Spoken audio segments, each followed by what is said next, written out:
Well, it's a chilly first day out here. First day getting this boat geared up, getting fishing, getting all the gear out, warmed up and ready to go. And I promised the other day, I didn't promise, I was hoping the other day to show our friend Jerry, who's in the hospital right now, some sights she may not have ever seen. So to be certain that she gets to see this, here we go. This is Barkley Sound. This is the Broken Island Group. These are people from all over the world come here to kayak amongst all these hundreds of little islands. It's West Coast of Vancouver Island. It's a little freezing right now. But there you go. And anybody else out there who's stuck right now in a bit of a battle, they can't get out and see this stuff, here it is for you too, alright?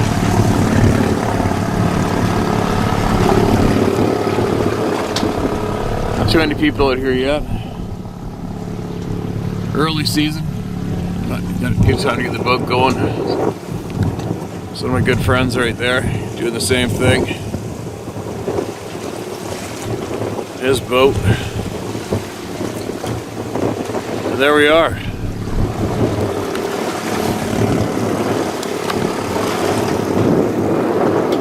It is cold. But anyway, there you go. Maybe I'll be able to catch a fish for dinner tonight. And sometime today, maybe tomorrow I'm gonna head back and I'm gonna hit the river. See if I can't get that perfect underwater video clip of a steelhead. And then get a whole pile more voices heard. There's a shit pile in line, I'll tell you what. There's probably, you know what, there's probably a shit pile of people in line to try to get a whole pile of truths out now, today. Not just on this topic, many others, right? As all the good people finally are banding together and fighting back against the controlling, filthy, dirty pricks. There you go, I'll be back shortly, unless I fall off the boat.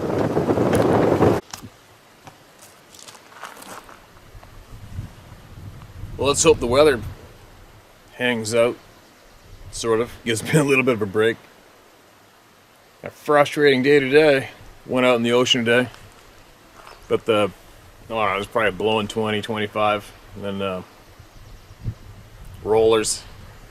Caught a couple fish, but small fish, a lot of small fish on average, let them all go. Weather's kind of shitty.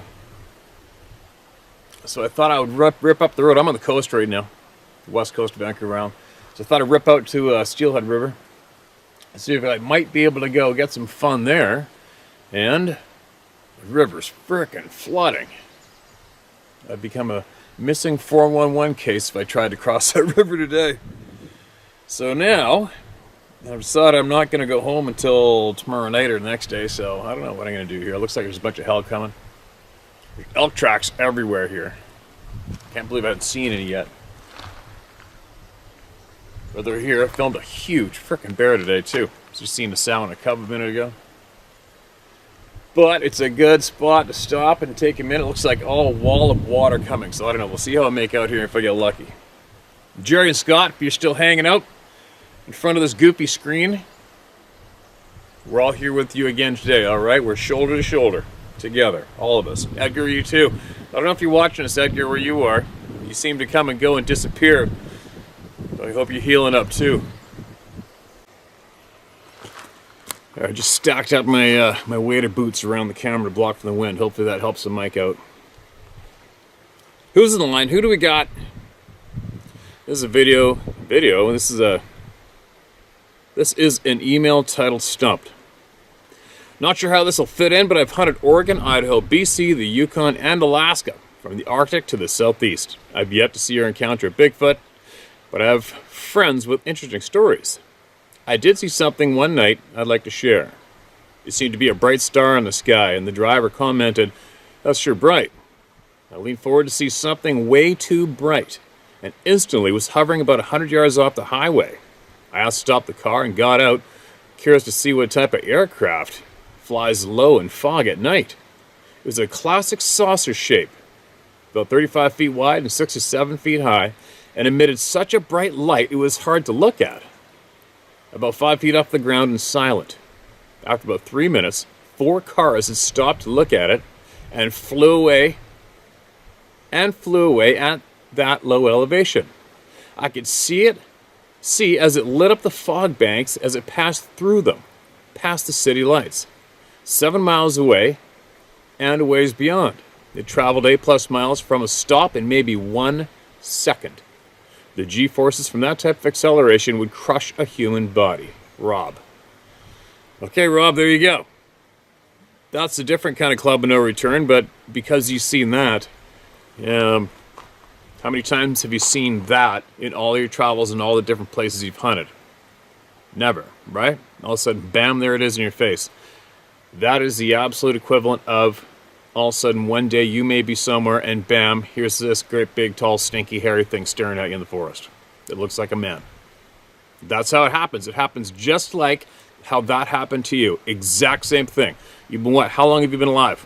By all those hunts you've described, I'm guessing you're probably 50 plus. I would guess. All those hunts, all that life you've lived, and you have never seen a flying saucer in front of your face ever once before. Heard about them all your life. Didn't know what to make of it. Bam, you got fed that steak right in your face and you didn't even ask for it. Right? That's the exact same thing that happens to thousands of people. Tens of thousands, hundreds of thousands, possibly, I guess, around the globe. They see these hairy people, right? These hairy, large-ass frickin' people who live in the middle of nowhere. And right next to us. I've seen some goofy things in the sky. I haven't seen anything up that close. I don't crave it. Do I believe it? Of course I do. You'd have to be I won't start insulting, but you're going to be very, very mentally challenged if you cannot listen to the eyewitness testimony of tens of hundreds of thousands of human beings who didn't ask to see this shit, right? Anyways, Rob, thanks for sending that in. Although I'm not looking for people to send in UFO stories. There's far too many of them. It's too common. And now the sleazy control pricks we also call the government have alluded to the fact that the UFOs are real today. There it is, my first fish. The boat works. Come on up to the camera. Oh, there he is. Not a big one. That's the very first fish. There we go. This one's called Grandpa's Fellow Log Truck Driver. Howdy, Stephen. I was 14 years old. My folks and I went to Yavolt. Okay, here's another one. Now I'm going to sound like that crotchety old guy. It's spelt Y-A-C-O-L-T, but it's pronounced Yavolt. Well, why don't they spell it that way? All right, moving along. Yavolt, Washington, to visit my grandparents. We're all gathered in and around the kitchen. Everybody talking to somebody. Several were dunking freshly baked and buttered bread into fresh perked coffee. Even my grandparents' dog, Peggy, was guaranteed to be included in the showering of attention. My grandpa started to tell my dad about a fellow log truck driver of his who, a couple weeks earlier, had quit his job. I believe my grandpa called him Dwight. They've been hauling out of Battleground, or Chalachi Prairie. Don't recollect. Might even be Shalachi. Prairie, don't recollect. Anyway, my grandpa said that a spirit of competition of sorts is settled amongst the drivers to see who could pull out the most board feet in a week, with, of course, a bonus going to the biggest single log. Dwight, because he woke up at 3 and couldn't get back to sleep, was motivated one morning to head out at 3:30 for the mountain. He drove to the yard, picks up his truck, hauls butt towards the day's load site. As he's headed up the narrow, twisting, freshly dozed logging road, he decides that because of the hour, it's safe to stop in the middle of the road to take a leak. As he did so, rocks the size of softballs, cantaloupes, and watermelons smashed into the opposite side of his truck cab. He quickly stepped in front of the truck to see what the hell was going on when he was almost struck by a watermelon-sized boulder, which missed him by only a couple of inches. The reason it came so close is that he was stunned to see a little bit of the headlight shine reflect on the body of two large, hairy, upright beasts of two large, hairy, upright beasts, and was only then able to notice the screams coming from their mouths. He couldn't take his eyes off the family lit figures until that huge boulder just missed his shoulder by a couple of inches.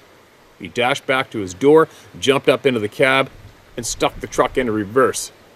That's when a cantaloupe-sized rock came through the passenger door window. But Dwight wasn't a man to be rattled easily, and he was able to slowly back down the road. He knew these roads and knew better than to go fast because the ravines were steep, and you would end up not coming home from work that day. Both of his windshields were busted, and his side view mirror on the right side of the truck as well. When he had found a place to turn around, he did so and drove slowly back down the mountain the way he always did. About a mile before he got back to the yard, he passed one of his fellow drivers heading up, but he didn't flash his one remaining headlight at him to warn him of something bad ahead of him, like maybe a John Law. He just headed back to the shop, and when he got there, he parked his truck, grabbed his lunch bucket, and headed to his pickup. When the shop foreman asked him what was wrong, Dwight didn't answer. It didn't take long for a small crowd to gather on his truck looking at what the heck had happened to it, but when they would turn and holler at Dwight, he wasn't hearing them. He drove home, told his wife that he wasn't accepting any phone calls from anybody for any reason. Of course, it was the eventual call from his boss and his yard foreman, but he wasn't taking any calls. Dwight never showed up for work the next several days when he unexpectedly called in and told him that he quit. When they asked him why and what happened to his truck, he said, "I can't talk about it right now," and would hang up. It wasn't until a week had gone by that he finally answered the door to my grandpa when my grandpa went to his house. My grandpa stepped through the door of his house and immediately said, "Jesus Christ, how long does a man have to be here before he gets offered a cup of coffee?" That's when Dwight smiled for the first time in over a week. They sat down to coffee and smoked cigarettes, and Dwight filled in the details as to what happened that morning. That was known to be a very quiet and level-headed man, and not given to folly or horse-playing with anyone. Never knew to be a liar or a practical joker, and was respected by the men he worked with, as well as many other logging contractors. I'd heard about Sabe, Bigfoot, and whatnot before the day, but that's the day I became convinced of its existence. I know enough, though I've never had an experience, but I never want to. I also know that, even though I'm much more fearful of going to the woods, I'm going to be ever vigilant as well as constantly aware of my thoughts, so as not to let those thoughts stray in any direction that could end up being misconstrued by the Sabe as being threatening or derogatory toward them. You can bet I'll be making efforts to connect with them telepathically as well as audibly, and letting them know that I'm not here to hurt them and that I could, if I could, I would even try to help them with something that they need. I always carry a gun, because, in my mind anyway, the two-legged varmints wearing a camo hat, a Grateful Dead t-shirt, camel pants, and hiking shoes are more of a threat to me in the woods than any Sabe. To tell the truth, I'd rather not turn my back on either one of them, especially the one wearing a suit. Thank you, Steve. My name is Skip. I now live in Western Montana. Thank you, sir, for what you do for us. God bless you, sir. And God bless you, too, Skip. Appreciate what you do, man. Appreciate that you emailed us in. Because we are all nothing without you. All right? We're nothing without each other, and that's a fact.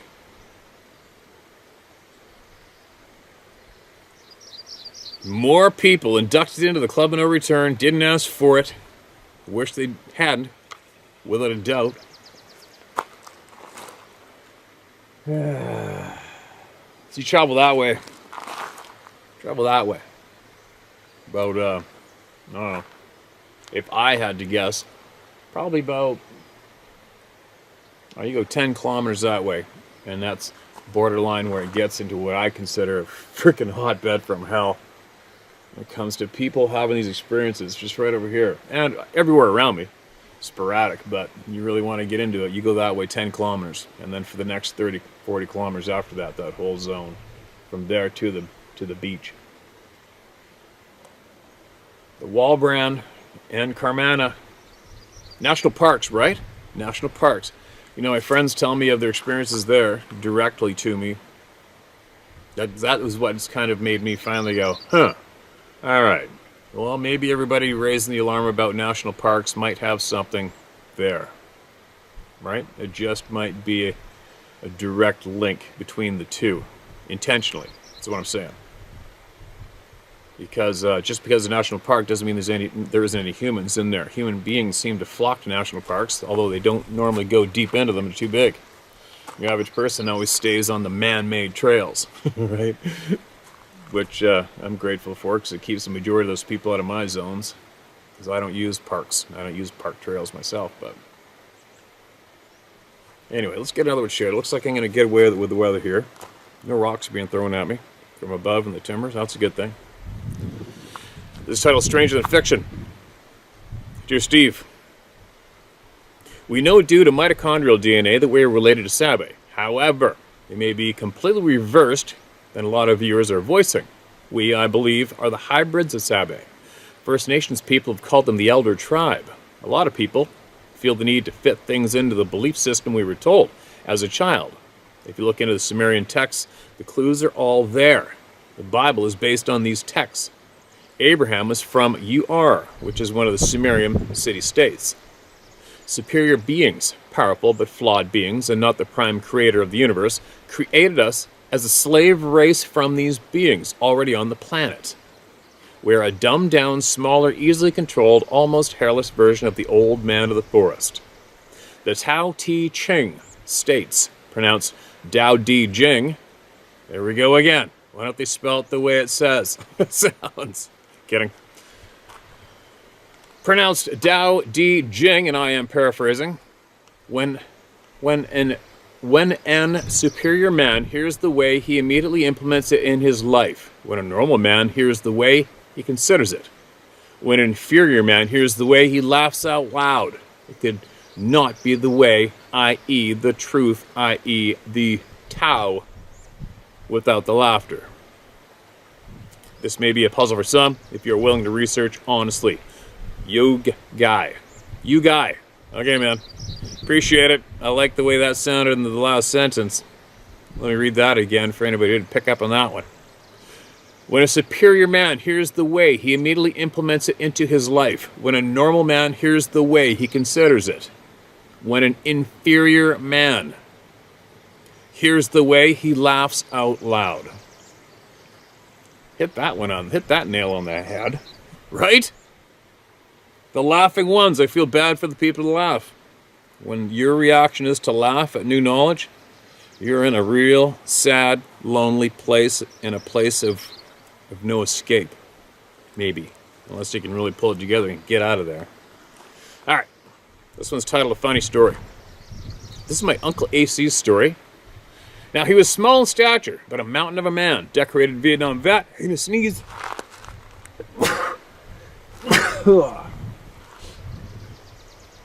Excuse me. He had buried a dog behind his barn the day before. He, like me, was always an early riser. He's on his porch drinking coffee when he saw what he thought was a wild hog. He grabbed up his 708, and went to get closer because of low light. He crept around the barn and rested his rifle on the corner of the barn. When he got a scope on it, it stood up and looked right at him. He instantly dropped the gun and took off running. It did too, in the opposite direction. He cleared the fence, the 4-foot fence, without even putting a hand on it, and almost knocked the screen door off, getting in the house. They lived very close to the famed Boggy Creek. When he told this story, he would always laugh, and all the rest of the family would too. But he never let this stop him from telling it. This is what defines a man. Did not either take the rejection personally, or did he let it stop him from talking about it. He was 120-pound max, but a true mountain of a man. I'll bet he was. Appreciate that one. Short to the point, matter of fact, and there you go. Take it or leave it. And I'm sure is what he would probably say after telling the story with people, right? Probably says it still today. Just titled Bigfoot Prints. Hey Steve, my name is Randy Dunn. Feel free to share my story. I'm 68 years old and I live in northwest Ohio, about 4 miles from Lake Erie, the way the crow flies. I've had most of my life small game, waterfowl, and deer mostly. Our area is small woodlots and farmland. Corn, soybeans, wheat mostly. A lot of marsh and land near and around the lake. I swear I either heard 2 little quick whistles above me to my left or it's a bird. I'm not going to look until I finish this anyway. I have a pond and small woods in my property where I deer hunt. In October 2019, my daughter came over to help me with putting out corn on my bait sites. As we were busy with this, my daughter yelled at me and said, "Dad, come and check this track out." Her eyes were as big as saucers. The track was close to 14 inches long. She stood beside the track. Picture I sent. Her shoe was size 10. The track was about 4 inches longer than her. She said, I've never seen a track like this before, only in books or on the internet. I'd like your thoughts on what the creature could have left this track. I truly believe these creatures are among us. Southeastern Ohio has many, many sightings. I've reread almost 20 books on the subject and watched and listened to everything I can on the Bigfoot subject. By the way, your book is awesome. Keep up the great work you're doing. People need your voice, Steve. You're the man. Be safe out there and keep your powder dry. Thanks again, Randy Dunn. And all the same to you, Randy, my man. I'll show I think this camera picks this up pretty good, so let's try this. So, there. Oh man, it's too dark, isn't it? Too dark. All right, let's hope I frickin' remember to put this picture into the email by the time I get home. So it's got toes. Toes sink in, there's an archway, and you can see where the heel's deeper. So toes are deep, rises up, and the heel's in. It's definitely heavy print. Try to change the resolution on that. I can't tell you guys. I can't barely see the screen myself. All right, but I'll try that. Hopefully it works. We'll see. What it boils down to, it's another track. I'm looking at tracks right now in that mud, dirt, bear tracks. I can't not ever stop and look for tracks every time I see soft soil. It's just out of habit. I mean, we should do that for days and days on end to get paid to do it. Right? It's just a natural thing to do now. But there's another one. Yeah, I hope this frickin' river drains out enough for me to go give it a go before I get home.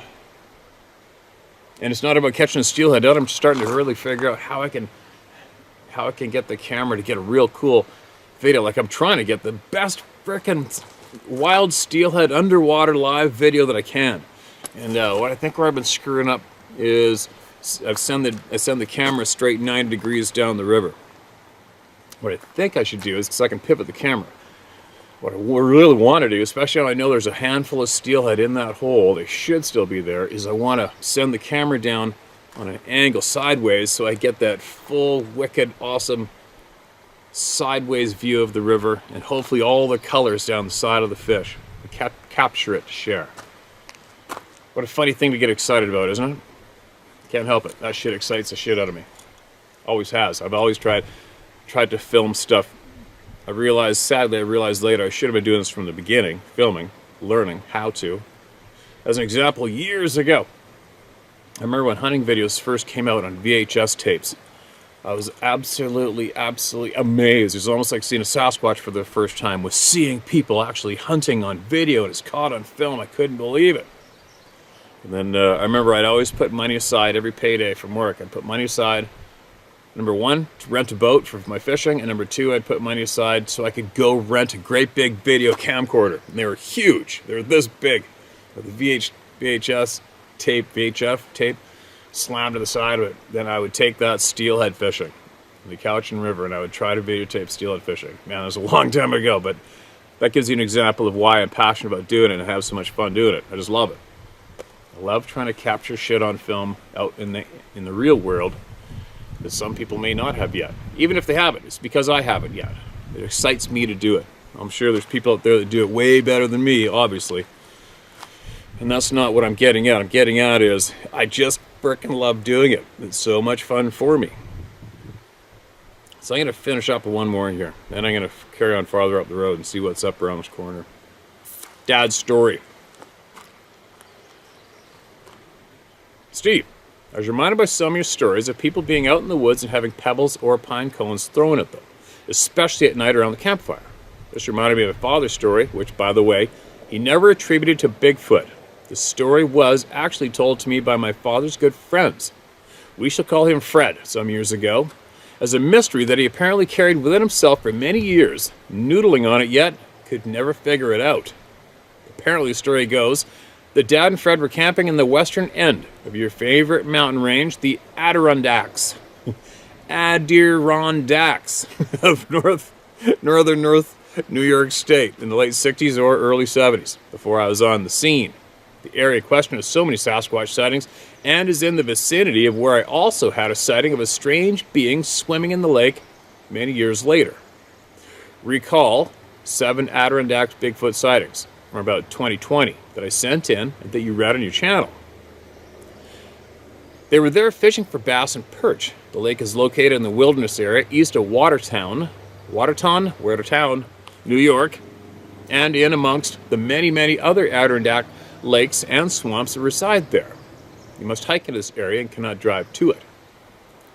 The huge tract of forever wild state land, the abundance of the watershed, the raw wilderness, plus thousands of American black bear, white-tailed deer, and now moose reintroduced by the NYS, combined with decreasing hunting pressure, plus the abandoned garnet and cobalt mines from 100 years ago, make for perfect Sasquatch territory in upstate New York.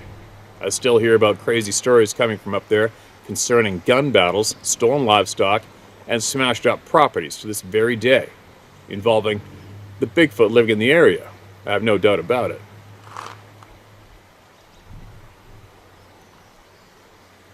And I think the numbers are increasing. Many more people seem to see them now than years ago, plus the state police and forest rangers no longer deny their existence anymore. Progress? The Ape Canyon of the East. Anyway, when nighttime came around, they had pulled the old aluminum John boat they had wrestled into the lake years before up onto the small clearing where they're going to sleep and wedged it against a tree as a rudimentary shelter. This is before the days of lightweight nylon tents. And that being plus my father's exceeding cheapness means they used the boat as a lean-to with some plastic draped over the side in case it rained. Never mind the mosquitoes and bugs all night long. After the first time experiencing these accommodations in my teens, I promptly went out and bought a Eureka Timberline 2 with my lawn mowing money, which I slept in henceforth. Fred told me that around 2 a.m. they heard teenagers talking nearby, but they could not make out what they were saying. It didn't seem like English, he reckoned. But a short time later, small pebbles began to ping off the side of the aluminum boat until they sat up, shined their weak flashlight in the direction where the voices came from. There was nobody there. This went on for about 30 minutes, until they became too sleepy to stay awake and drifted off to sleep. The next morning, they ventured the 30 feet or so into the nearby wood line, which is below grade, a perfect ambush area from where they had slept, to look for any evidence of the nighttime antagonists, but found nothing in the thick pine duff, not even any pebbles. Since most of the rock in the area is glacial carved granite, left over from when the Ice Age receded from North America, the pebbles must have been carried in by the pebble pingers, as there was nothing but huge boulders otherwise. Good thing for Dad that the pebble pests were not in a bad mood. Neither one of the two men ever came to the conclusion that it was anything other than some weird farm kids having some fun at their expense. They are both still very skeptical about the existence of Bigfoot, and I've never broached the idea that it might have been the forest people who were playing the tricks on them all those years ago. But I suspect it was. Yeah, if I had to put some money down, I'd bet it was for sure. Right? The shit's always going down. Man, there's elk tracks everywhere. Everywhere here.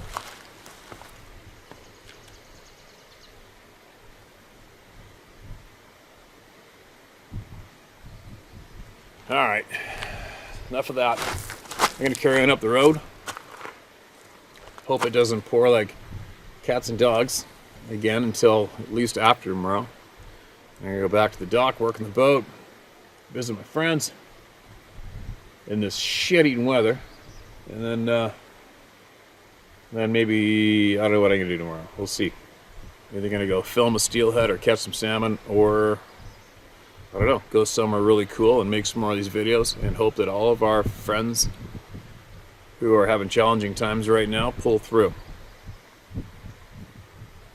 So there we go. I'll be back shortly. Well, here's the view. I just crossed the valley. Never been up on this hill before. I made my way up to the top. And where I was earlier, I guess that would be yesterday's video, I filmed from right up top of that hill. Right up there. Right. Come on, camera. Oops, sorry. Right there. Oops. Sorry. Right there. That's where I was earlier. And I managed to make my way across the valley. And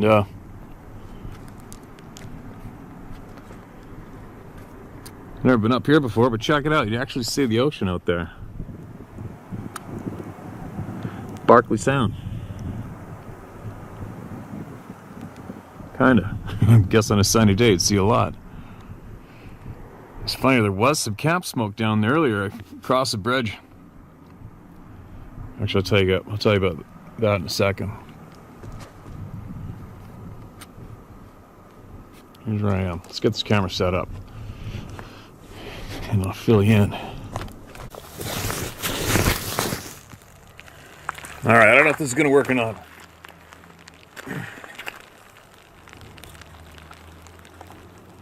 I've got my my fishing jacket wrapped around the camera to block it from the rain.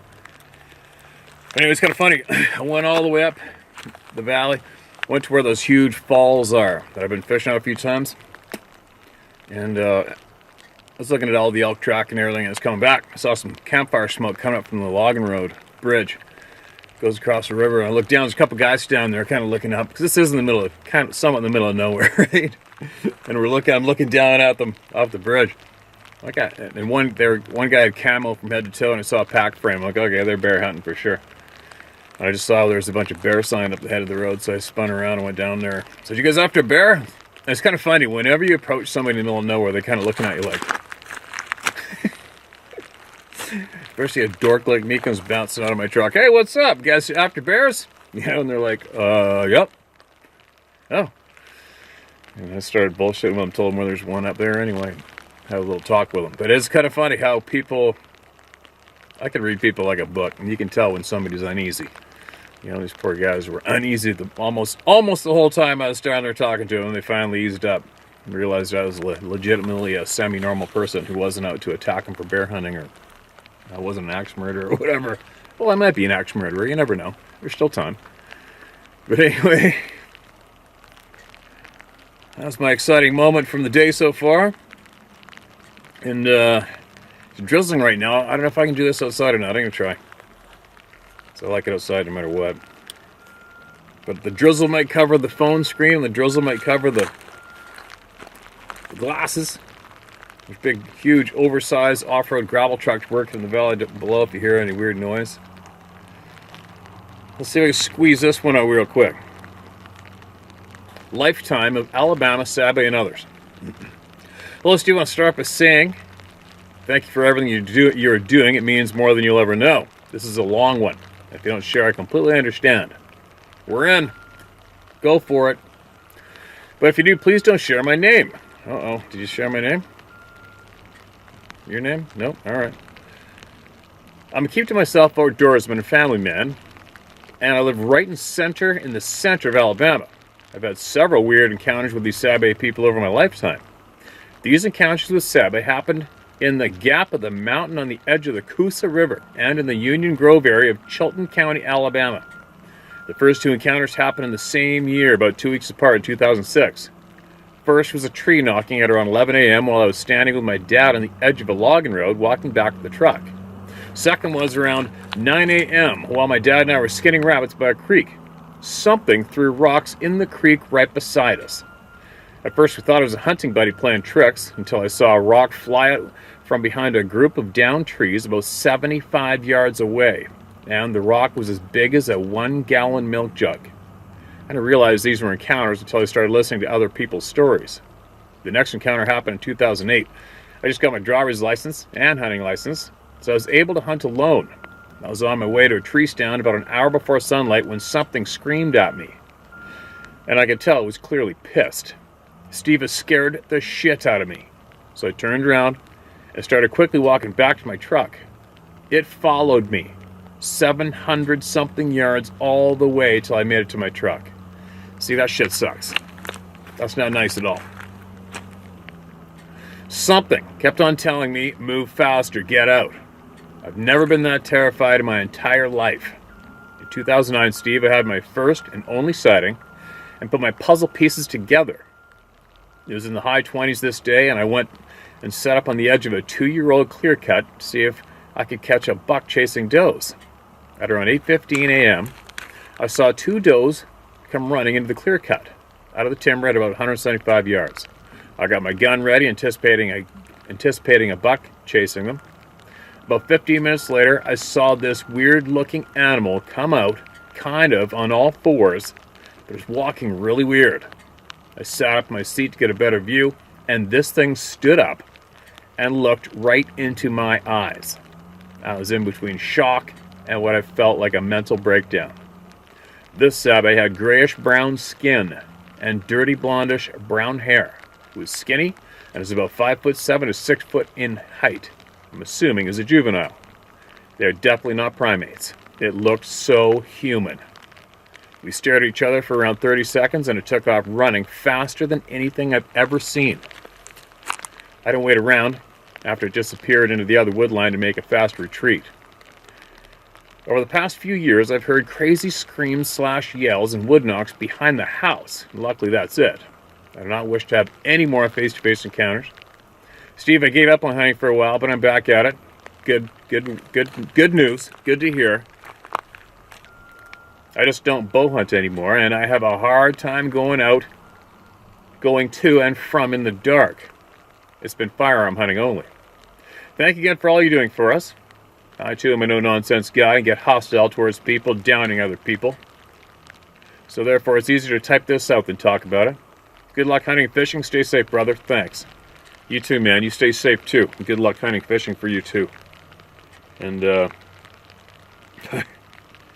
Alabama. Hold on, I'm just trying to find another one here real quick. You know, I was with a buddy of mine in Alabama near Greene County. We were talking to a man he hired to come and trap on his hunting property. He's trapping raccoons and beaver. They're all over the place.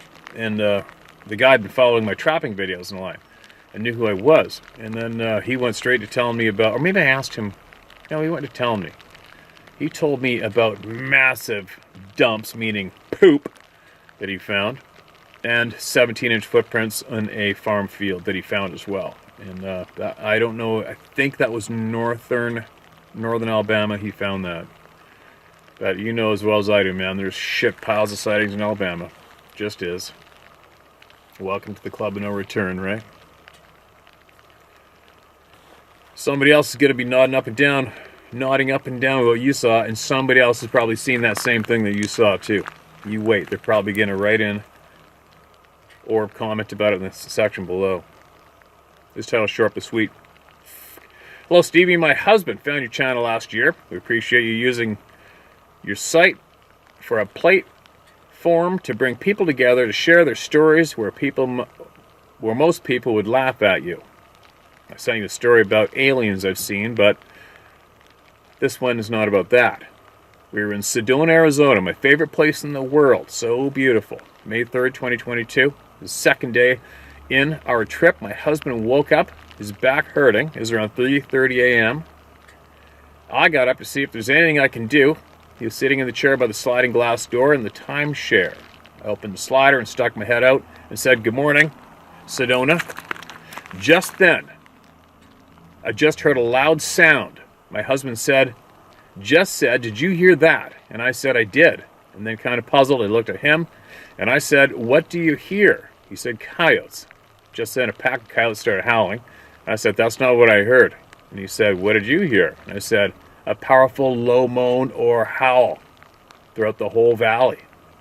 My husband asked me what I thought it was, and I said it was definitely a Sasquatch. I said, "I've never seen one, but I've heard that sound before on your YouTube channel, Steve." I stuck my head out again and heard nothing. I didn't see anything, just heard it.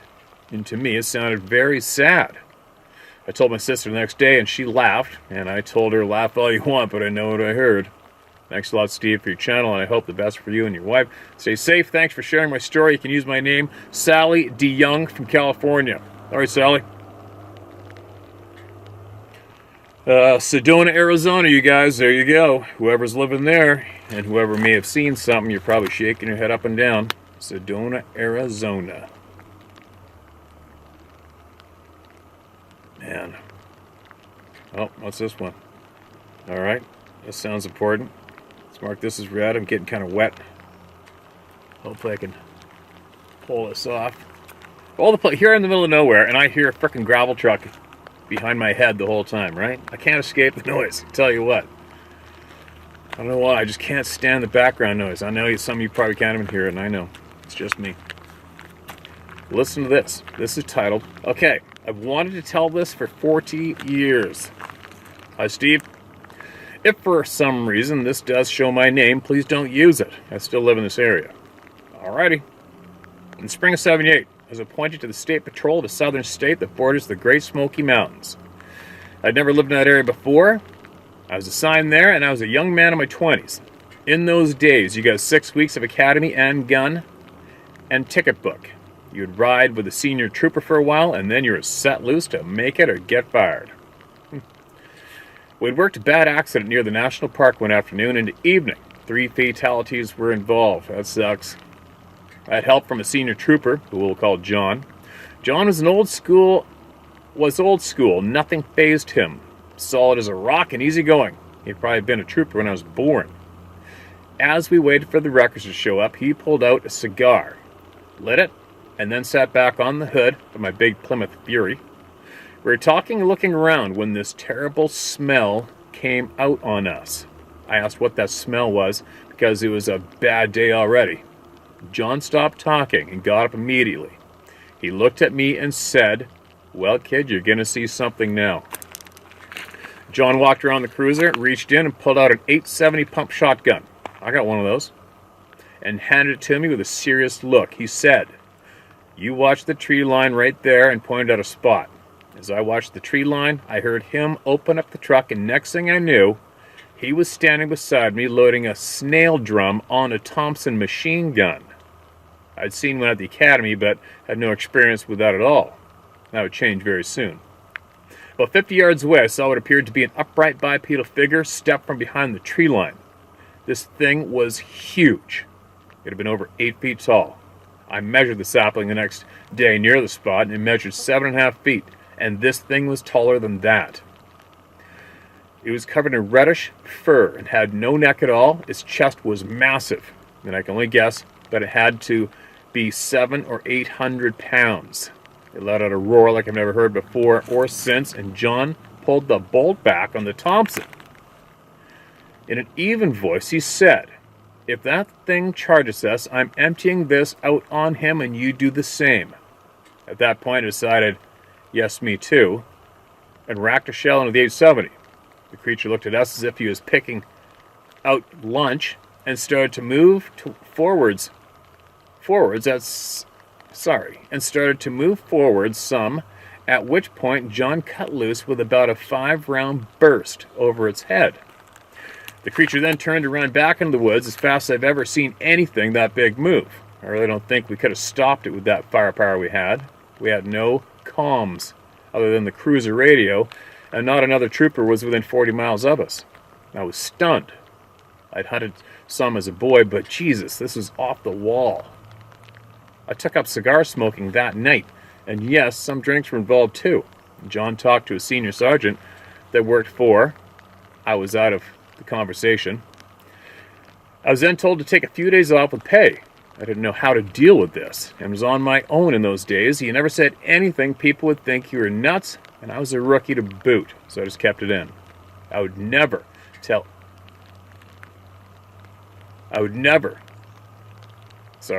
anyone this story other than the troopers for 34 years later, after I retired from Highway Patrol.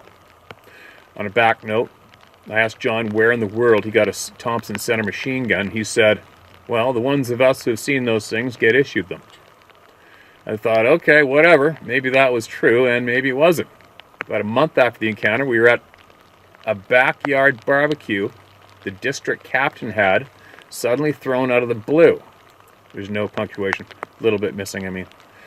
I showed up to eat, but he was working that day, so I was uniformed and in my Plymouth Cruiser. After I ate, I was called inside where the major and 2 other district captains were playing cards. John, my senior trooper, my sergeant, and lieutenant were also present in that room. I thought, oh shit, this ain't good. Our captain walked over and sat a large black case on the floor in front of me. The case had a large red cross on it like it was a med kit, but it wasn't. The captain looked at me and asked, "Well, Trooper, you saw it, didn't you?" To which I said, "Yes, sir, I saw it." He smiled and said, "Yeah, we all did too, and we all got one of these." The major got up and said he saw his back in the early 50s.